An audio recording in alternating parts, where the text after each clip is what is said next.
जय स्वामीनारायण विद्यार्थी मित्रों, ધોરણ 9 સામાજિક વિજ્ઞાનની અંદર આપણે આજે નવા પાઠનો અભ્યાસ કરી રહ્યા છીએ શરૂ, જે પાઠ ત્રીજો છે કે નૂતન વિશ્વ તરફના પ્રયાસો, એટલે કે નવું વિશ્વ છે. પ્રથમ વિશ્વયુદ્ધ થઈ ગયું પછી તો એક નવું જ વિશ્વ છે એ આકાર લઈ રહ્યું હતું. એ આપણે જોયું અગાઉના પાઠની અંદર બીજામાં કે પ્રથમ વિશ્વયુદ્ધ એ પછી તો કે પ્રથમ વિશ્વયુદ્ધ પછી એક સંસ્થાની સ્થાપના થઈ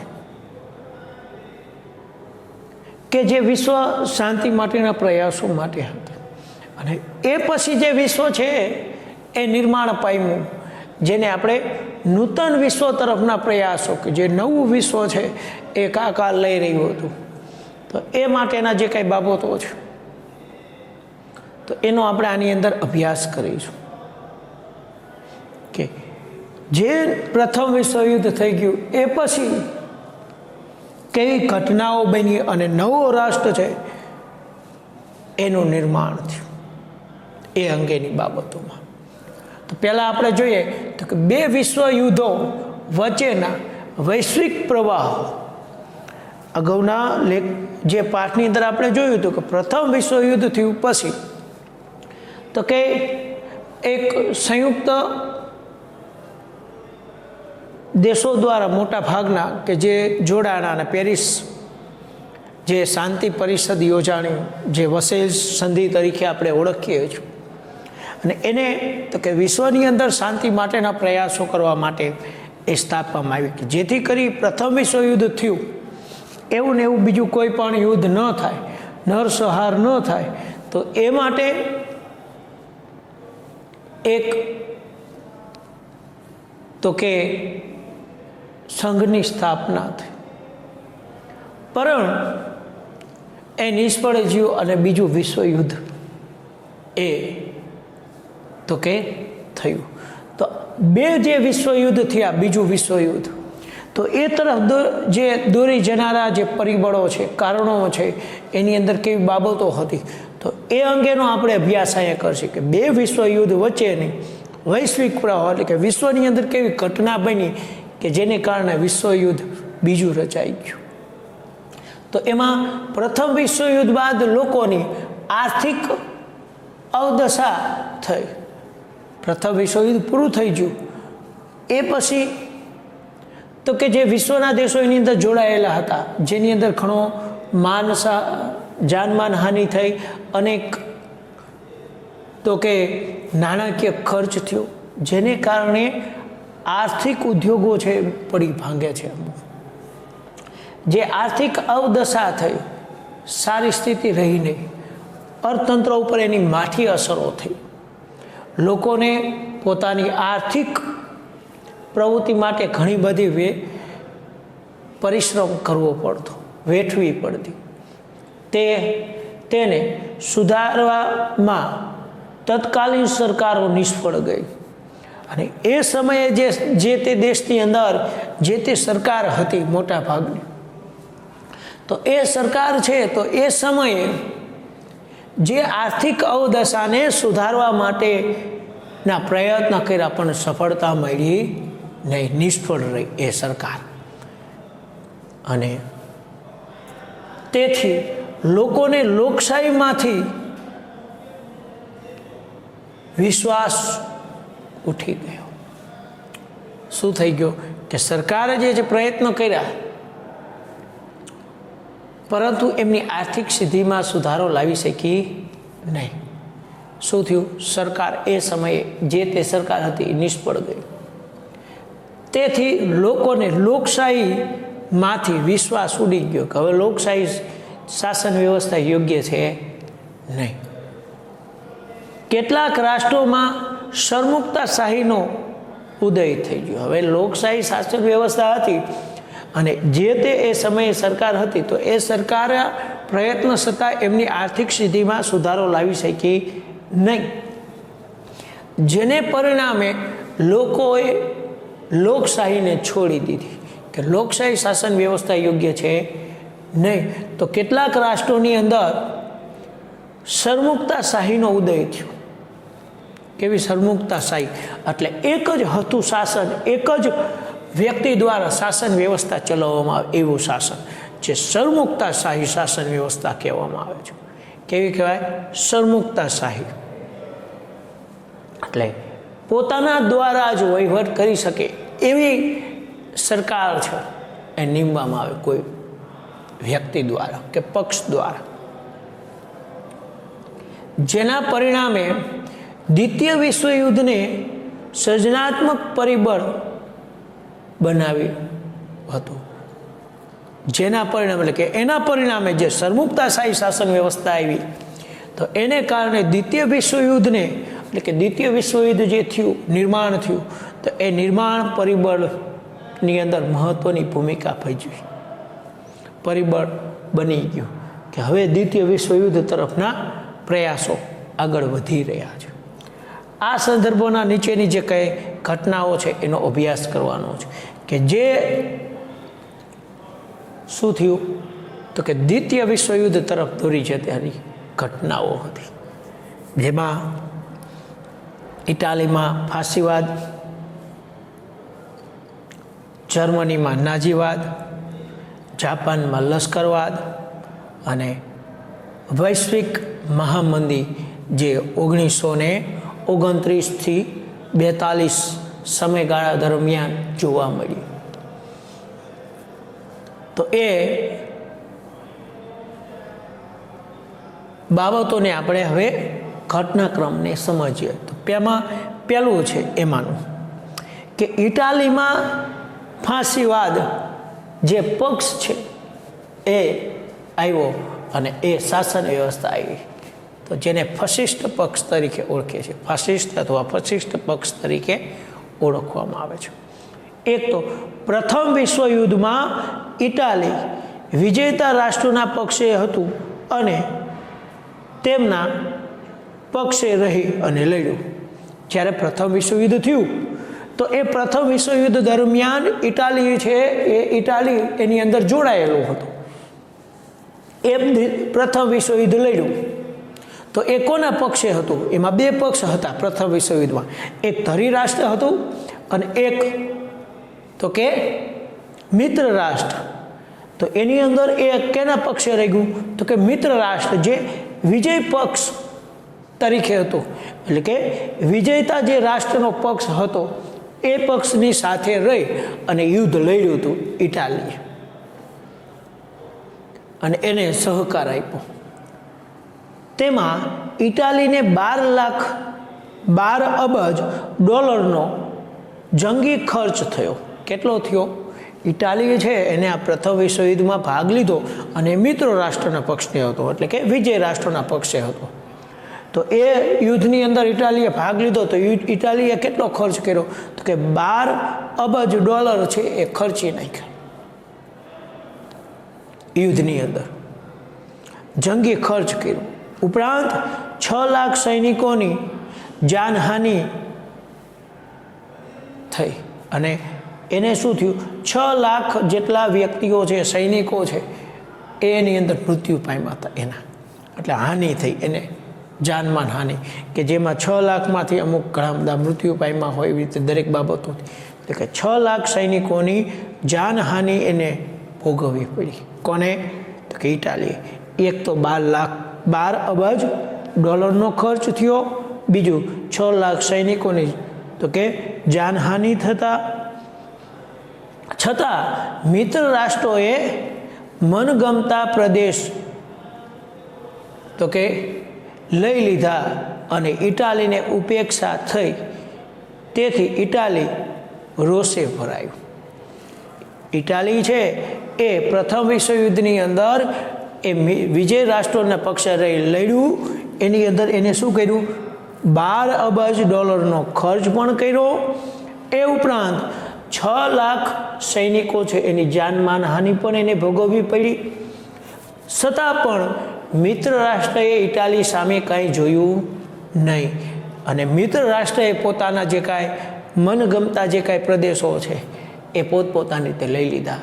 ફ્રાન્સે ઉપરાંત ઇંગ્લેન્ડે એમને જે ગાય ગમતા હતા એ પ્રદેશો એને લઈ લીધા અને ઇટાલીની ઉપેક્ષા થઈ. ઇટાલીને કાંઈ પ્રાપ્ત થયું નહીં, એની ઉપેક્ષા કરવામાં આવી, એટલે એની અવગણના થઈ અને જેનાથી ઇટાલી ભારે રોષે ભરાયું. એક તો એને મિત્ર રાષ્ટ્ર સાથે લઈ અને લડ્યું હતું અને એને ખર્ચ એને ભોગવવો પડ્યો, એને કાંઈ પ્રાપ્ત ન થયું. છતાંય જો એને કાંઈ એને પ્રાપ્ત ન થયું, આપવામાં ન આવ્યું, જેથી એ રોષે ભરાયું અને ઇટાલીનો તો કે રાષ્ટ્રીય સ્વમાન ભંગ થયો. એટલે એનું રાષ્ટ્રીય સ્વમાન શું થયું? ભંગ થઈ ગયું. તે માટે ઇટાલી સરકાર જ જવાબદાર છે તેમ માની ઇટાલીની જનતા રાષ્ટ્રીય અપમાનનો બદલો લેવામાં માનતી હતી. કારણ કે ઇટાલીએ મહેનત કરી, સહકાર આપ્યો, છતાંય એની અવગણના થઈ, જેથી ઇટાલીએ તો કે જે રાષ્ટ્રીય સ્વમાન છે ઇટાલીનું, રાષ્ટ્રનું સ્વમાન, તો એ કાંઈ રહ્યું નહીં, એનું હણાણું, એનો ભંગ થયો. એટલા માટે તો કે ઇટાલી સરકાર જ એના માટે એ જવાબદાર છે એવું ત્યાંની પ્રજા માનતી હતી, જનતા તેમ માનતી. અને ઇટાલીની જનતા રાષ્ટ્રીય અપમાનનો બદલો લેવા માગતી હતી. અને બીજું કે ઇટાલી જે કાંઈ પ્રજા હતી, હવે એ પોતાનો જે રાષ્ટ્રને અન્યાય થયો છે, અવગણના કરવામાં આવી છે, જે અપમાન થયું, તો એનો તો કે બદલો લેવા માગતી હતી કે હવે એનો બદલો લેવો જરૂરી છે. ઇટાલીને આવા તો કે કપરા સંજોગોમાંથી ઉગારવા માટે બેનિટો મુસોલિન એ ઇટાલીમાં ફાસિસ્ટ પક્ષની સ્થાપના કરી.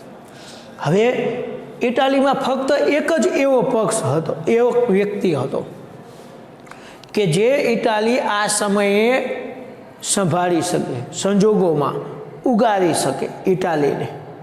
ઇટાલીને જે કાંઈ સોમાન હણાનું છે, તો એ સોમાન છે એનો બદલો લઈ શકે, અપમાનનો બદલો લઈ શકે.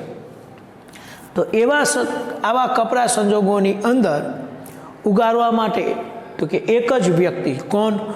તો કે બેનિટો મુસોલિન એ જ એક વ્યક્તિ હતો કે જે એની અંદરથી ઉગારી શકે. તો એ ઇટાલીમાં શું કર્યું મુસોલિને? તો કે ફાસિસ્ટ પક્ષની શું કરે છે? સ્થાપના કરે છે. કોણ? મુસોલિની. હવે મુસોલિની છે ફાસિસ્ટ પક્ષની સ્થાપના કરી અને તેનું પ્રતીક, હવે એનું ચિહ્ન રાખવું પડે. આપણે જોઈએ છીએ કોઈ સ્કૂલ હોય તો સ્કૂલનો સિમ્બોલ હોય, આપણે જોઈએ છીએ સ્કૂલનું ચિત્ર આપણે યુનિફોર્મની અંદર જોવા મળે. અથવા આપણો રાષ્ટ્ર છે તો રાષ્ટ્રના પ્રતીક પણ છે ને, કે રાષ્ટ્રધ્વજ. એ ઉપરાંત 4 સિંહની આકૃતિ, આ શું છે? એ પ્રતીક છે, રાષ્ટ્રીય પક્ષી મોર. તો આ દરેક આપણે ગણીએ છીએ. તો એ જ રીતે તો કે એ આ પક્ષનું એક પ્રતીક બનાવ્યું. તો એની અંદર શું? તો કે એક લાકડાની ભારી અને કુહાડી રાખી. લાકડાની ભારી અને કુહાડી, આ એનું શું રાખ્યું? પ્રતીક રાખ્યું. એને પોતાના પક્ષનું એક પ્રતીક, સિમ્બોલ. આપણે જોઈએ છીએ કે ભાજપ છે તો એનું પ્રતીક શું છે? કમળ. કોંગ્રેસ છે એનું પંજો છે. તો એ જ રીતે આને પક્ષમાં શું રાખ્યું? લાકડીની ભારી અને કુહાડી. જે રોમન સમ્રાટ સર્વોપરિતાનું પ્રતીક છે તે અપનાવ્યું હતું. અને જે આ પ્રતીક કયું હતું? તો કે જે રોમ એટલે કે જે એમનું સ્થાન છે, રોમન સમ્રાટ એટલે કે રોમન જે પ્રજા છે જે ઇટાલીની, તો એનું જે સમ્રાટ હતો એનું સર્વોપરિતાનું એક પ્રતીક હતું. સર્વોપરિતા બધી જ એને હેઠળ પ્રતીક છે તે અપનાવ્યું. એનું પ્રતીક અપનાવ્યું સર્વોપરિતાનું, કે આ સર્વોપરી સત્તા છે. ફાંસીવાદ ઇટાલીના તો કે ફાસેજે શબ્દમાંથી ઉતરી આવ્યો છે. ફાંસીવાદ શબ્દ છે ઇટાલીના ફાસેજે શબ્દ છે એની ઉપરથી આ ઉતરી આવેલો શબ્દ છે ફાંસીવાદ. અને ફાસેજેનો અર્થ થાય છે બધી વસ્તુઓ પર રાજ્યનો અધિકાર થાય છે. એવો છે કે બધી વસ્તુઓ પર રાજ્યનો અધિકાર, એવો અર્થ થાય છે ફાસેજેનો, જે શબ્દ ઉપરથી ઉતરી આવ્યો ફાંસીવાદ. હવે મુસોલીને મુદ્રાલેખ હતો, એને મુદ્રાલેખ એટલે કે આપણે જોઈએ છીએ કે આપણે સત્યમેવ જયતે, આપણી જે કાંઈ આકૃતિ છે પ્રતીક, રાષ્ટ્ર પ્રતીક, એની અંદર સત્યમેવ જયતે લખવામાં આવે છે. 4 આકૃતિ નીચેના જે ભાગ છે ત્યાં સત્યમેવ જયતે લખવામાં આવે છે. આપણું પ્રતીક છે જે અદાલતની અંદર ઘણી બધી જગ્યાએ આપણે જોતા હોઈએ છીએ કે સત્યમેવ જયતે. તો એ રીતે એક મુદ્રાલેખ જે એનો હતો મુસોલીનો, કે એક પક્ષ અને એક નેતા, એક જ પક્ષ હોય અને એક જ નેતા હોય છે. એનો એક પક્ષ શું છે? એક જ, અને એક નેતા, બધા એક જ નેતા, કે એના દ્વારા જ ચાલુ છે. પક્ષ એક, એની અંદર ઘણા બધા સભ્ય હોય, પરંતુ એની અંદર સંભાળનાર મુખ્ય સંચાલક તો કે એક જ વ્યક્તિ, એક જ નેતા. એવું એનું એક મુદ્રાલેખ હતો. તેણે પોતાના પક્ષના સ્વયંસેવકોને લશ્કરી તાલીમ આપી. મુસોલીને શું કર્યું કે એને પોતાનો જે પક્ષ હતો, કયો હતો તો કે ફાંસીવાદ, એના જે સ્વયંસેવક હતા એ સ્વયંસેવકોને શું કર્યું? લશ્કરી તાલીમ આપી. લશ્કર નહીં, કે લશ્કર તરીકે શું, કેવી રીતે લડાય, કેવી રીતે હોય, યુદ્ધમાં લડી શકાય, તો એ પ્રકારની એને શું કરે છે? તાલીમ આપે છે. તેમનો ગણવેશ કાળા રંગનો હતો, અને જે કાંઈ સ્વયંસેવકો હતા જે લશ્કર તાલીમ મેળવીને લશ્કર બન્યા, તો એનો જે પહેરવેશ હતો એ કેવો હતો? કાળા રંગનો, કાળા કપડાં પહેરવાના સૈનિકોને. તો કાળા રંગનો એમનો પહેરવેશ હતો. અને મુસોલીને સત્તા પર આવ્યો પછી, અને મુસોલીન છે એ શું કરે છે? સત્તા ઉપર આવે છે, ફાંસીવાદ પક્ષની સ્થાપના કરી અને સરમુક્તાશાહી સ્થાપે છે. એટલે એ શું થયું? સત્તા પર આવી. સત્તા પર આવ્યા પછી ભૂમધ્ય સમુદ્રના રોહડજ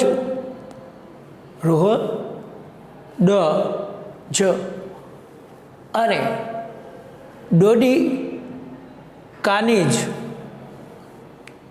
ડોડિકાનીજ ટાપુઓ તુર્કી પાસેથી પડાવી લીધા.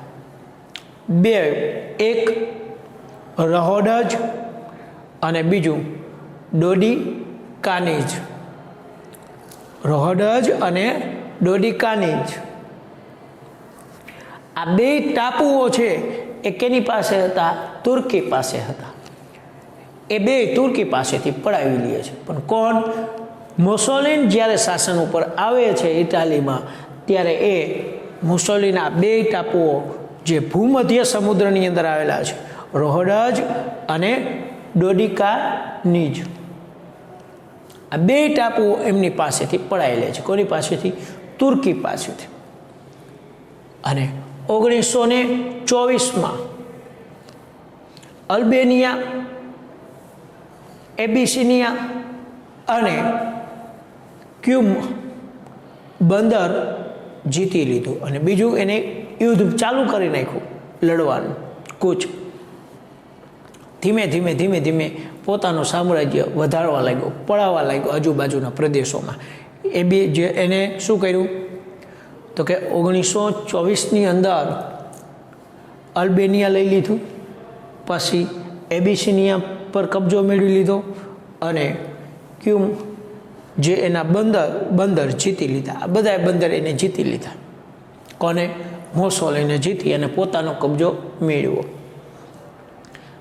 આટલી સફળતા મેળવ્યા બાદ મુસોલિની રાષ્ટ્રસંઘમાંથી છેડો તો કે ફાળી નાખ્યો અને રોમ, બર્લિન, ટોક્યો ધરીમાં તે જોડાઈ ગયો. હવે એને શું કર્યું તો કે અલ્બેનિયા, એબિસિનિયા અને ક્યુમ બંદર એને જીતી લીધા. હવે એ બંદર જીતા પછી શું કર્યું કે આટલી બધી જે સફળતા મળી ઇટાલીને, મોસોલિનને, એટલે મોસોલિને શું કર્યું કે રાષ્ટ્રસંઘની અંદર હતું. શું હતું? રાષ્ટ્રસંઘમાં એ જોડાયેલું હતું અને રાષ્ટ્રસંઘમાંથી એને શું તો કે છેડા ફાડી નાખ્યા. એટલે કે એ રાષ્ટ્રસંઘમાંથી એને રાજીનામું આપી દીધું કે અમે રાષ્ટ્રસંઘમાંથી નહીં, અમે એની સાથે નથી જોડાવા માંગતા, અમે નથી જોડાયેલા. અને એ રાષ્ટ્રસંઘમાંથી નીકળી રોમ, બર્લિન અને ટોક્યો ધરીમાં જોડાઈ ગયો. અમે ધરી રાષ્ટ્ર, જેમાં રોમ જે કેનું હતું? ઇટાલી. રાજધાની તરીકે હતું રોમ પ્રજા એટલે ઇટાલી. બીજું બર્લિન એટલે જર્મનીનું જે પાટનગર છે તો એ જર્મની. ઇટાલી, જર્મની અને ટોક્યો. ટોક્યો કેવું છે? જાપાનનું.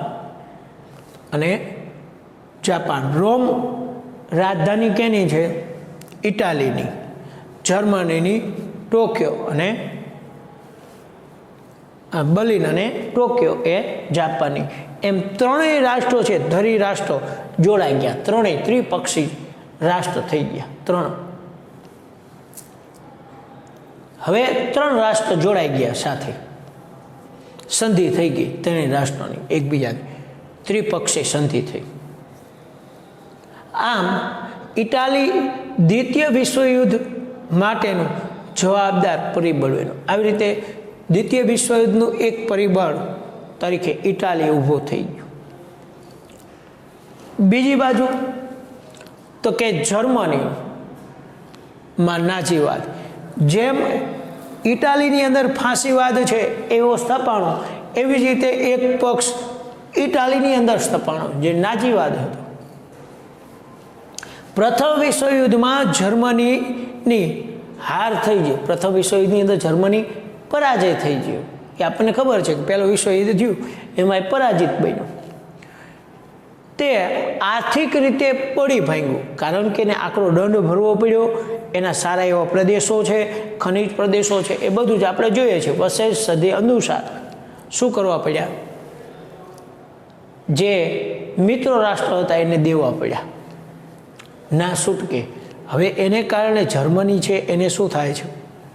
ઘણી હાનિ થાય છે અને તે આર્થિક રીતે પડી ભાંગે છે. કારણ કે એના વ્યવસાયિક જે કાંઈ ઉદ્યોગો માટે જરૂરી જે કાંઈ બાબતો હતી, મોટા ભાગનો હિસ્સો એને બીજા રાષ્ટ્રો લઈ જતા. જેમાં ફ્રાન્સ છે એ લઈ જતું, ઉપરાંત અમેરિકા, ઇંગ્લેન્ડ વગેરે રાષ્ટ્ર એની પાસેથી લઈ જતા અને દંડ પણ ભરવો પડતો. પેરિસની શાંતિ પરિષદે વસેલ્સની સંધિ પર જર્મનીને સહી કરાવવાની ફરજ પાડી. હવે જર્મનીએ જે કાંઈ યુદ્ધદંડ કે જે કાંઈ ભર્યું હતું એની ઉપર સહી કરવી પડી. કારણ કે પ્રથમ વિશ્વયુદ્ધ પૂરું થયું પછી શાંતિ પરિષદ માટે એ પરિષદ યોજાણી, જેને આપણે વસેલ્સ સંધિ તરીકે ઓળખીએ છીએ. અને એ વસેલ્સ સંધિની અંદર તો કે જર્મનીનો જે કાંઈ આકરો દંડ ભરવાનો કીધો, એ ઉપરાંત એના પ્રદેશો અમુક વર્ષ માટે ફ્રાન્સને લઈને દેવાના થઈ ગયા.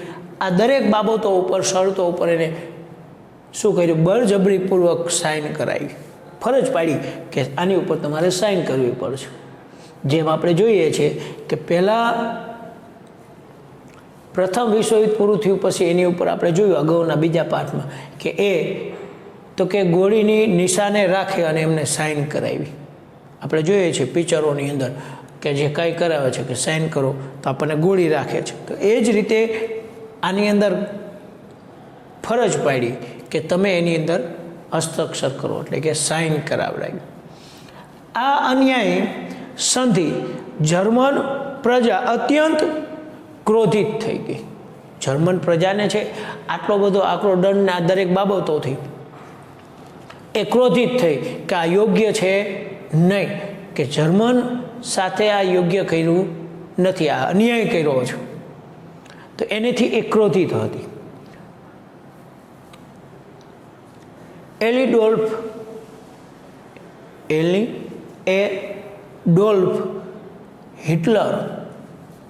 એડોલ્ફ હિટલર છે એ રાષ્ટ્રીય સમાજવાદી જર્મન કામદાર પક્ષમાં ઈસવીસન 1919માં જોડાયો છે. એડોલ્ફ હિટલર છે તો એ રાષ્ટ્રીય સમાજવાદી જર્મન કામદાર પક્ષ હતો. એ પક્ષની અંદર એ જોડાય છે. ક્યારે? તો કે 1919ની અંદર એ જોડાઈ જાય છે, કે જે વિશ્વયુદ્ધ પહેલું પૂર્ણ થયું એ પછી. આ પક્ષ નાઝી પક્ષ તરીકે જાણીતો થયો. જે રાષ્ટ્રીય સમાજવાદી જર્મન કામદાર પક્ષ એ પાછળથી શું થઈ ગયું? નાઝીવાદ પક્ષ તરીકે જાણીતો બન્યો. હવે એ નાઝીવાદ પક્ષ છે તો એ નાઝીવાદ પક્ષની વિચારસરણીમાં રાષ્ટ્રવાદ અને સમાજવાદનો સમન્વય હતો. હવે જે આ નાઝીવાદ પક્ષ રચાણો બન્યો, નાઝીવાદ પક્ષ થઈ ગયો, તો હવે આ નાઝીવાદ પક્ષ છે એની અંદર એક રાષ્ટ્રવાદની ભાવના અને બીજું તો કે સમાજવાદ, આ બે બાબતો છે એનો સમન્વય થઈ ગયો, બંને ભેગું થયું. કેમાં? બંને વિચારસરણી કેમાં હતી? નાઝીવાદ પક્ષમાં હતી, રાષ્ટ્રવાદની અને સમાજવાદની. જર્મનીના રાષ્ટ્રપતિ હિન્ડેનબર્ગનું અવસાન થાય છે. જે જર્મનીના રાષ્ટ્રપ્રમુખ તરીકે, રાષ્ટ્રપતિ તરીકે હતા હિન્ડેનબર્ગ, જેનું અવસાન થાય છે. હવે એના અવસાન બાદ હિટલરે રાષ્ટ્રપતિ પદ ધારણ કરી લીધું. હવે રાષ્ટ્રપતિ બની જાય છે. જર્મનીનું શું બને છે? રાષ્ટ્રપતિ બને છે. કોણ? તો કે હિટલર પોતે આવે છે. હવે હિટલર પદ ધારણ કરી સરમુક્તાશાહી સ્થાપી. સરમુક્તાશાહી પાછી આવ્યો શબ્દ. સરમુક્તાશાહી એટલે કે પોતાના હાથમાં સત્તા લઈ લીધી. પોતે જ સત્તાધીશ બની ગયો, સર્વોપરી પોતે જ વહીવટ કરવા લાગ્યો, પોતે જ હવે બની ગયો સત્તાધીશ. પોતાના દ્વારા જ હવે સત્તા ચલાવવા લાગ્યો. હિટલરે ઉગ્ર અને આક્રમક નીતિ અપનાવી જર્મન પ્રજાને સંકુચિત રાષ્ટ્રવાદ તરફ દોરી ગયો. હિટલર શાસન ઉપર આવ્યો, રાષ્ટ્રપતિ પદ તરીકે સ્વીકાર્યું અને સરમુક્તાશાહી સ્થાપી દીધી. અને એને શું કર્યું? તો કે હિટલર ઉગ્ર અને આક્રમક નીતિ અપનાવી જર્મની માટે. ઉગ્ર અને આક્રમક નીતિ અપનાવી અને એના દ્વારા જર્મન પ્રજાની અંદર સંકુચિત રાષ્ટ્રવાદ તરફ દોરી ગયો.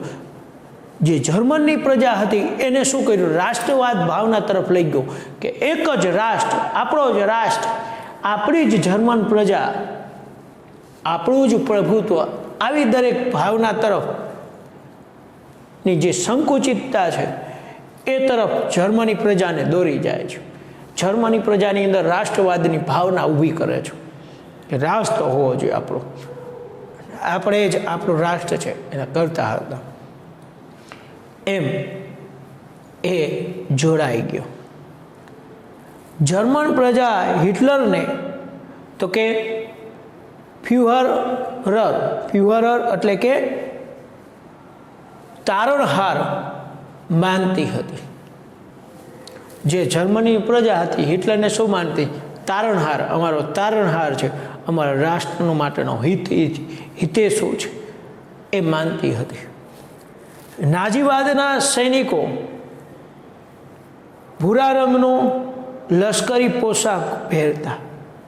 હવે જે નાજીવાદ સૈનિકો હતા, એટલે નાજીવાદ પક્ષના જે સૈનિકો, તો એ સૈનિકો શું કરતા? ભૂરા રંગનો છે એ પોશાક પહેરતા હતા અને ખંભા પર લાલ રંગની પટ્ટી ચોળતા. ખંભા ઉપર અહીંયા લાલ રંગની પટ્ટી ચોળતા, પટ્ટી ચોળવામાં આવતી અને સ્વસ્તિક એટલે કે સાથિયા જેવું પ્રતીક લગાડવામાં આવતું. અને સાથીઓ જે આપણે કહીએ છીએ એને શું કહેવામાં આવે? સ્વસ્તિક. કે આપણે સારા એવા પ્રસંગોએ શું કરીએ છીએ? સાથીઓ કરીએ છીએ. જેમાં આપણે જોઈએ તો કે આપણે લાલ રંગનો સારા એવા શુભ પ્રસંગો હોય તો આપણે સાથીઓ કરતા હોઈએ છીએ. શું કહેવામાં આવે? આને સાથીઓ, જેને આપણે શું કહીએ છીએ? સ્વસ્તિક કહેવામાં આવે.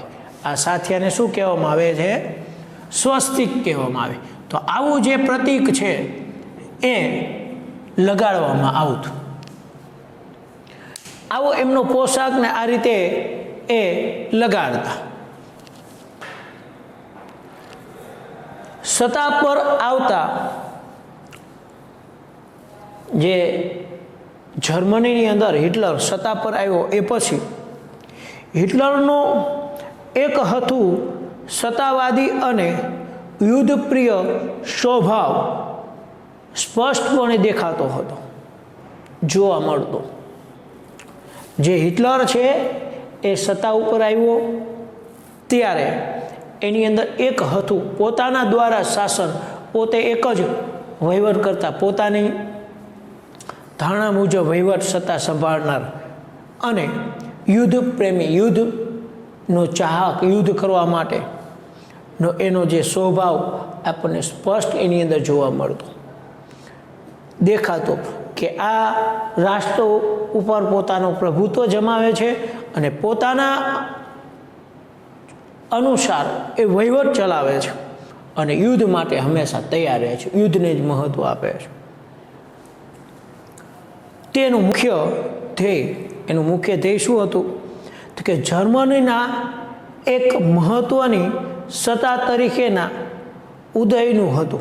કે એક મહત્વકાંક્ષી સત્તા તરીકે જર્મન છે એનો ઉદય થાય, મહત્વની સત્તા એક બને જર્મની, એવો એનો ઉદ્દેશ્ય હતો, ધ્યેય હતો.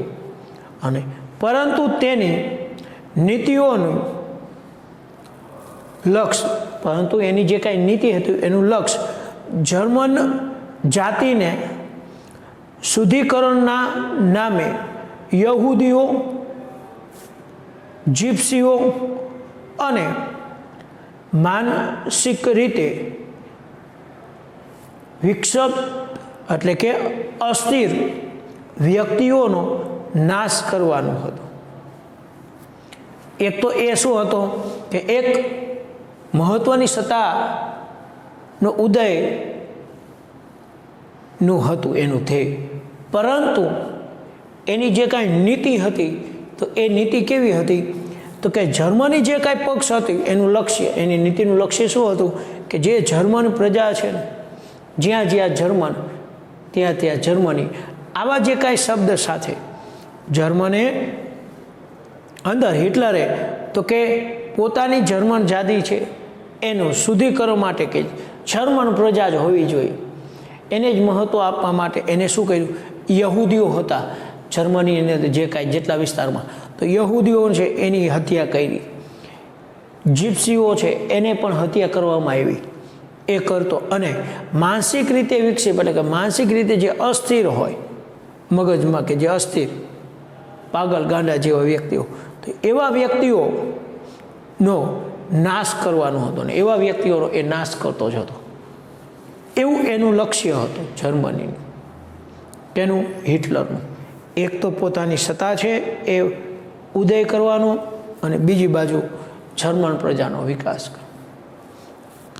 બીજા વિશ્વયુદ્ધના અંત સુધીમાં, જે બીજું વિશ્વ છે યુદ્ધ છે એનો અંત થયો ત્યાં સુધીમાં અસંખ્ય યહૂદીઓ એ જીવ ખોયા. અનેક યહૂદીઓ, અસંખ્ય, ઘણા બધા યહૂદીઓની છે એ હત્યા થઈ ગઈ, માર્યા ગયા, મારી નાખવામાં આવ્યા. જે હોલોકાસ્ટ એટલે કે નરસંહાર તરીકે ઓળખવામાં આવે છે. કે નરસંહાર એટલે કે અનેક અસંખ્ય યહૂદીઓ છે એની હત્યા કરવામાં આવી જર્મની દ્વારા. અને હિટલરનો તો કે વિસ્તારવાદ, પ્રદેશવાદ સાથેના લશ્કરી પગલાં અને ચોક્કસ જૂથનો નાશ કરવાની નીતિ બીજા વિશ્વયુદ્ધ તરફ જોરી જતા ખૂબ મહત્વના કારણો બન્યા. જે હિટલર છે એની વિસ્તારવાદ કે વિસ્તાર વધારવાનો. બીજું, પાડોશી દેશો સાથેના લશ્કરી પગલાં, એની સાથે લશ્કરી પગલાં લે, લશ્કર ગોઠવી અને પોતાનું શાસન વ્યવસ્થા, લશ્કરી શાસન સ્થાપે ત્યાં. અને ચોક્કસ જૂથોનો નાશ કરે. અમુક એવા જૂથ છે, બંધો છે, સંઘો છે, એનો એ નાશ કરતો જતો. કરવાની જે એની નીતિ છે એ નીતિએ શું કર્યું કે બીજા વિશ્વયુદ્ધ તરફ આખા વિશ્વને શું કર્યું તો કે દોરી જતા તો કે ખૂબ જ મહત્ત્વના કારણ બન્યો. ખૂબ જ મહત્ત્વનું કારણ બન્યું કે દ્વિતીય વિશ્વયુદ્ધ તરફ એ આખા વિશ્વના જે કાંઈ દેશો છે એને એ તે તરફ દોરી ગયો, એની જે નીતિ છે એ નીતિને કારણે. તો આ જે મોસોલિન અને હિટલર, આ બંનેની જે કાંઈ નીતિ છે બંને જોડાઈ ગયા પાછા. જેમાં આપણે જોયું કે રોમા, બર્લિન અને ટોક્યો, જેમાં રોમ એટલે ઇટાલી, બર્લિન એટલે જર્મની, અને હવે એની સાથે ત્રીજું રાષ્ટ્ર એ જોડાય છે. એટલે મહત્વાકાંક્ષી બે અને ત્રીજું મહત્વાકાંક્ષી હોય તો એ છે જાપાન. એની સાથે લશ્કરવાદ, સૈન્ય ધરાવતું, શાસન વ્યવસ્થાવાળું એની સાથે જોડાઈ જાય છે. તો આ આજના લેક્ચરનો અભ્યાસ અહીં આપણે સ્થગિત કરીએ છીએ. બાકીનો જે કાંઈ અભ્યાસ છે, જે ત્રીજું કે જાપાનમાં લશ્કરવાદ અને વૈશ્વિક મહામંદી, એનો અભ્યાસ હવે આપણે અગાઉના લેક્ચરની અંદર કરીશું આગળના. અસ્તુ.